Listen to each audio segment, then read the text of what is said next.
The Kawasaki Z hybrid. Today we're going to be taking another look at this, everyone.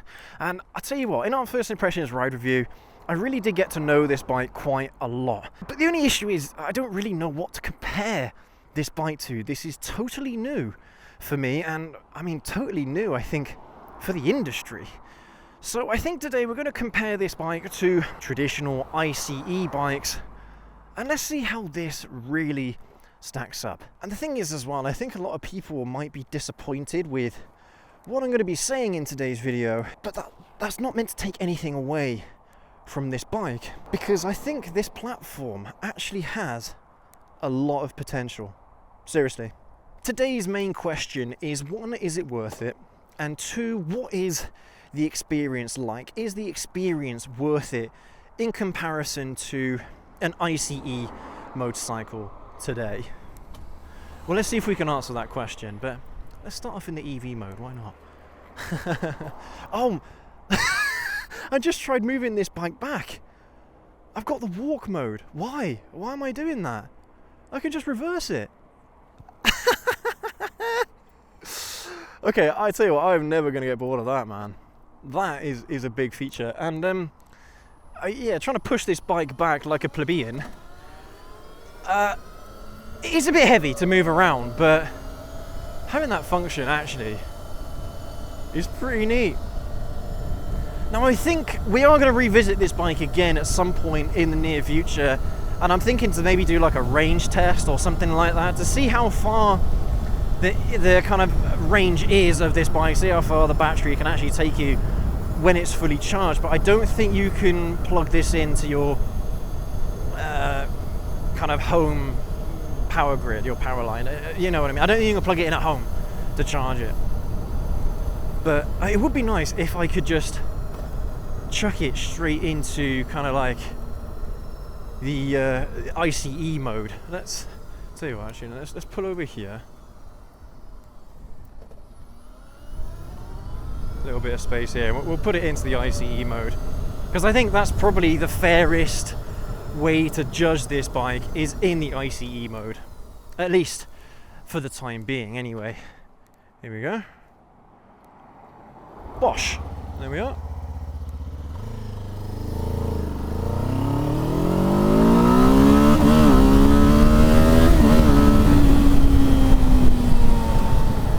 It's not a slouch, you know, this bike.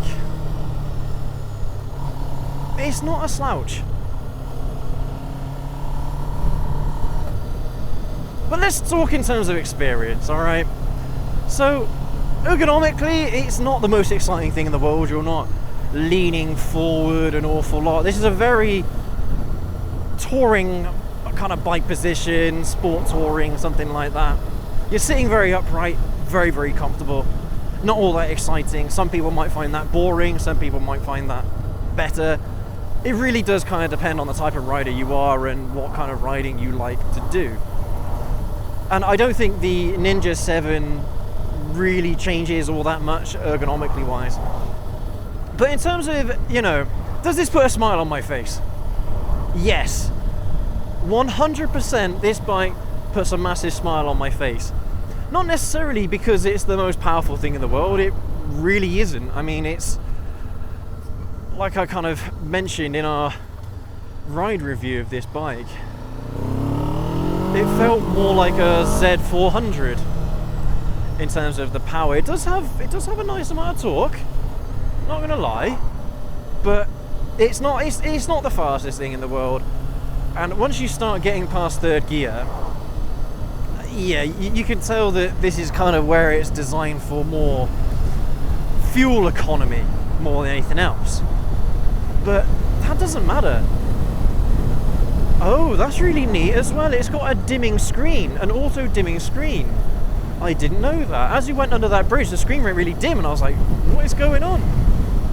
Because then, yeah, when we came back out into the sunlight, it was really dim. But yeah, it's an auto dimming screen.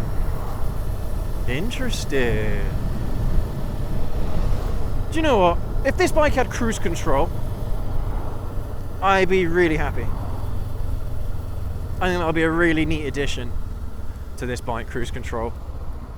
Is it going to go down gears automatically? Yes, it is. That's good. Because in our ride review I was manually going down the gears, but of course because this is like a semi-automatic, well, it's not gonna stall, is it? But it's so difficult to kind of get yourself out of that habit in a way, kind of retrain your brain.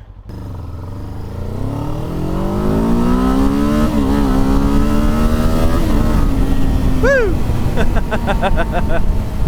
It's not bad.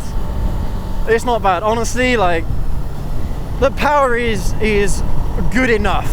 And I think that's probably what they were aiming for. Power that was good enough. Now, of course, if you're full on the power, it's still going to drain the battery because it uses that e-boost that comes up there to kind of give you a little bit more power. But I don't know if that works when you're moving. No, it doesn't. It's just when you launch that boost button, the go-go button. But honestly, like, I'm surprisingly pleased with the way how this bike kind of feels to ride. It seriously does put a smile on my face, and it doesn't make me kind of wish I was on something else, you know. And I know that might be a bit of a novelty kind of thing, that because this is all new, it's like a new toy, and so I just want to use it all the time. I'm not sure if when that novelty wears off, if maybe at that point this bike might get a little bit boring. I don't know, I couldn't tell you. But just from this short period of time that I've had this bike, I've been really happy with it. Is it worth £12,000? Considering that a Z400, how much are they going for at the moment? £6,000 or so? £7,000 maybe on the road?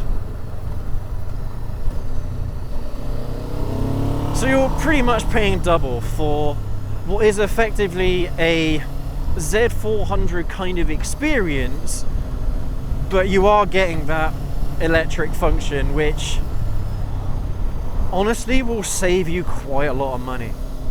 Those short trips that you do will probably use up the most amount of fuel. So if you can get on the EV function doing those short trips and use that exclusively, then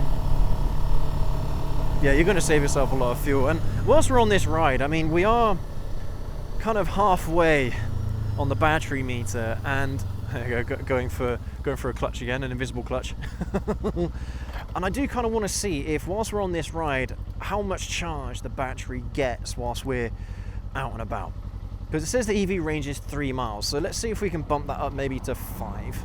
I think you're going to get a lot of looks on this bike as well when you're in the EV mode, because it's a bike with an exhaust and everything, should be making lots of noise, and it isn't. So I might put it into eco mode actually. That'll probably be better, I think, for recharging the battery, don't you think? Then again though, it starts you off in the EV mode, doesn't it? So I don't know, it might use a little bit more battery, but as you're actually going, as you're riding, it probably charges the battery more. So let's leave it like that. Let's see how well it does. You are losing a lot of power though. That's the only sad part about all this. That's so cool though, the way how the motor just turns back on again like that. That's really good.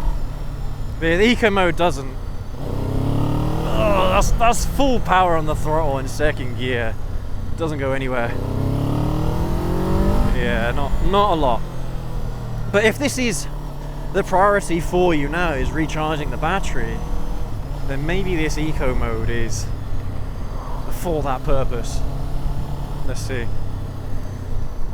But I mean, that's the thing, guys. You are paying a lot of money for this motorcycle that isn't going to be the fastest. It's not going to be the best experience in the world, but it's good enough, I think.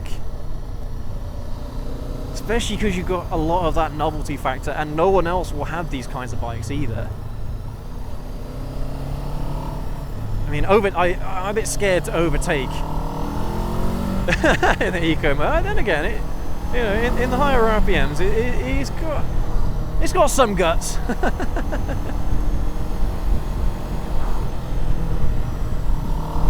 I really like it, man. I do like it.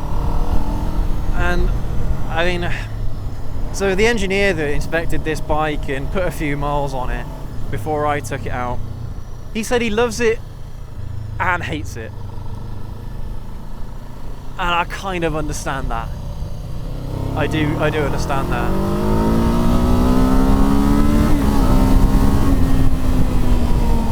Because of course the eco mode isn't using that e-boost.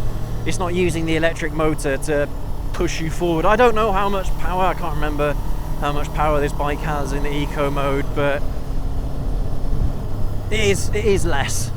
But in the higher end RPMs, you are getting a little bit more power, so it's not bad. Oh yeah, there you go. Battery's just gone up a little bit. Okay. Because I'm hoping that this bike kind of gets to like a full charge by the time I give it back to the dealership. That's what I'm hoping for.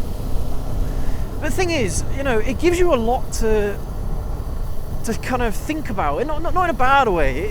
There's a lot of buttons to press. You know, and I'm a techie guy, so I like lots of goodies that I can mess around with. And I think if this bike had cruise control, I think that would be a killer kind of feature on this bike, about cruise control. I'm not sure if it does. I don't think it does. But there's no cruise control kind of icons anywhere. But that's all really this bike needs, to be honest with you. And it's good, man.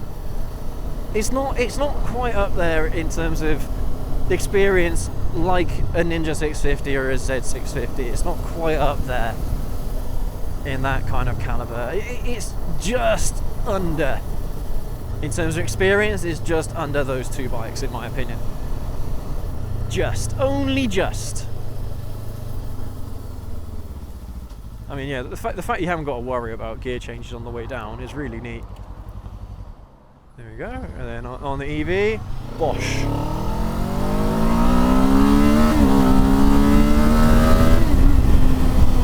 I mean, that's one of the things actually I probably should have done in the ride review, is do like a 0 to 60 run just in the eco mode. I don't think I've got the room here to do it, because I think that 0 to 60 actually ain't bad. And if you're really hard on the throttle, if you're really gunning it, I think it brings the motor back in quicker, because naturally the motor has got more power than that single electric motor does. But yeah, going down imaginary gears again. I'm really enjoying this, guys. Seriously, I am enjoying this more than I thought I would. There you go, and here goes the EV function. See if I can get out in front of this car. Quick! There we go. Okay, not the quickest thing in the eco mode when you're short on space at a junction. You got to get out in front of traffic quickly. Yeah, this isn't the fastest thing in the world, but it doesn't need to be though. And of course, if you're in the sport mode, then yeah, you won't have any problems getting off the line, I don't think. Yeah, man, really good, really happy with this bike, and I do actually think it's worth it. I did wonder if the kind of experience that you're going to get is going to be a bit, not kind of live up to the price tag of this bike, but actually you are going to be paying that kind of first buyer's tax. You know what I mean? Where because these things are brand new off the line and it's the first of a first, you're going to be paying a little bit more money, I think, for something like this. But I think as the years go by and as we start seeing newer generations of these bikes come in, I think they'll start getting a bit cheaper, especially when we start seeing some more competition in the space. Definitely gonna see some price cuts, I think, of these kinds of bikes in the very near future. And I think similar to any kind of new technology, you shouldn't really buy the first one, buy the second generation. You know what I mean? Because then you know it's tried and tested and it's reliable. I mean, this is Kawasaki we're talking about, so I have total faith in this bike and its reliability. I mean, this parallel twin kind of setup design for an engine they've had for such a long time now. So I don't think you're going to have any problems with the engine whatsoever. And I mean, we'll have to wait and see kind of like how well the battery kind of holds up. That's really funny. Even then, when the engine cut off, yeah, it's using a little bit of power from the electric motor there to get you going, even though the engine is on at the moment.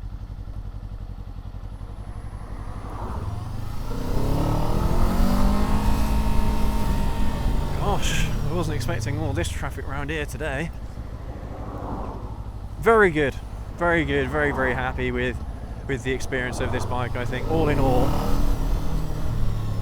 I think it's exceeded expectations, and I didn't really know what to expect, but I didn't think it would be as good as this, despite the fact that it's missing a little bit of power. It's all right. It is okay. Let's get in front of this lorry, shall we? There we go. And I think this kind of riding here, this kind of city riding, is absolutely perfect. And the fact that you haven't got to worry about a clutch either, I mean, this is where this bike is going to absolutely excel, isn't it? Yeah, very good. We can put it to a bit of a test in a minute here. That is so weird, yeah. The way how the electric motor kind of gets you going, the first maybe 10 mile an hour, and then after that, yeah, you got the motor that kicks in. Honestly, it's very difficult to describe. It's a very positive experience in my book. Pleasantly surprised with how well this bike is doing. And we'll see if we do a little bit of dual carriageway here.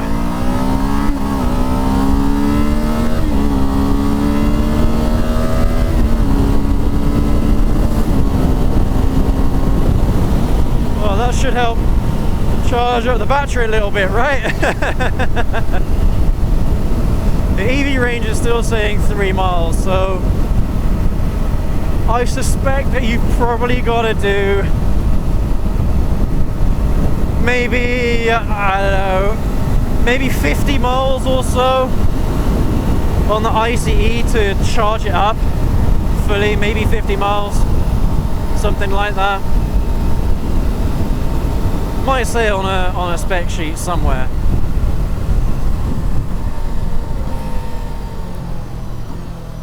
But it's alright.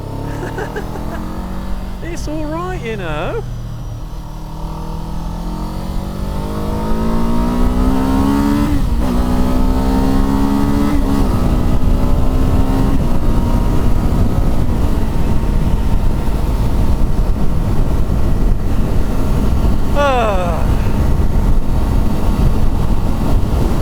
I like it.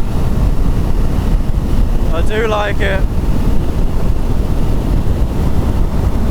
I think this stuff's got a lot of potential, I really do. Especially when we start seeing bikes like the H2SX have this kind of stuff in it.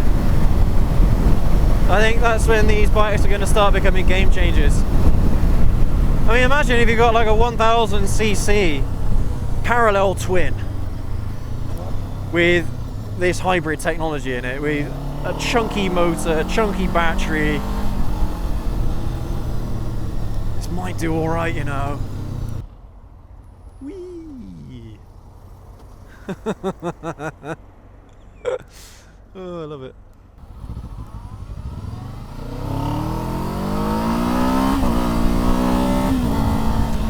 I don't think you're going to be getting any wheelies out of this bike, unfortunately. I think the wheelbase is just too long and a bit too heavy.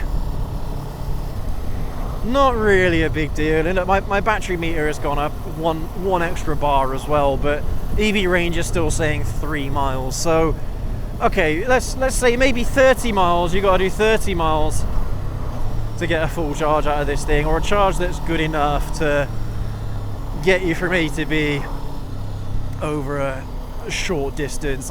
Yeah, that's a really neat function, and I think especially for me, where I am doing quite a lot of short journeys and I don't really fancy filling up at the fuel station, then yeah, man, I can see this kind of platform having a lot to offer, especially more sensible riders anyway. I think people who are, there you go, going to grab a clutch again. Yeah, I think people who are looking for something sensible, I think this is it. This is perhaps the most sensible motorcycle I think you can buy. Not the most boring, not the most fun. It's all right.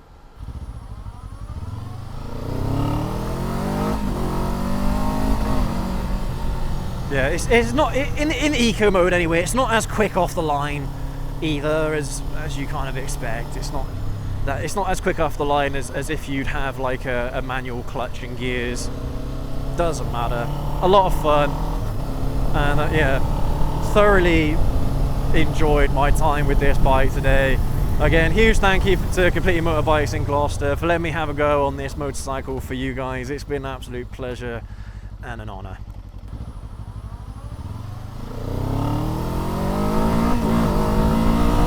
And I think actually one other thing, all of these buttons and that, they might look quite intimidating, and getting used to everything might look intimidating, but actually it's all quite intuitive, and if you're already familiar with Kawasaki bikes, I don't think you're going to have too many problems kind of picking up and understanding how this bike works fairly quickly, to be honest with you. I'm not entirely sure what Select does, but you know, that's the thing, isn't it? That's what makes this kind of platform really exciting, is you got so many gizmos to fiddle around with. But there you have it, everyone. Let me know what you think down in the comment section below about the Kawasaki Z and Ninja 7, and whether or not you're going to buy one as well. I think they are an interesting prospect for a lot of riders out there. I think this kind of platform, I think, will apply quite well to a lot of riders. But as always, go ahead, leave that like, hit that subscribe button and that notification bell as well. Don't forget to check out our first impressions ride review of the Z7. Hopefully at some point in the near future I'll get to have a go on a Ninja 7 as well. God, sorry, it's just so like not off-putting but jarring when the engine just cuts out like that. But yeah, thanks again for joining me on today's ride. Go ahead, leave that like and ride safe. Have a good one.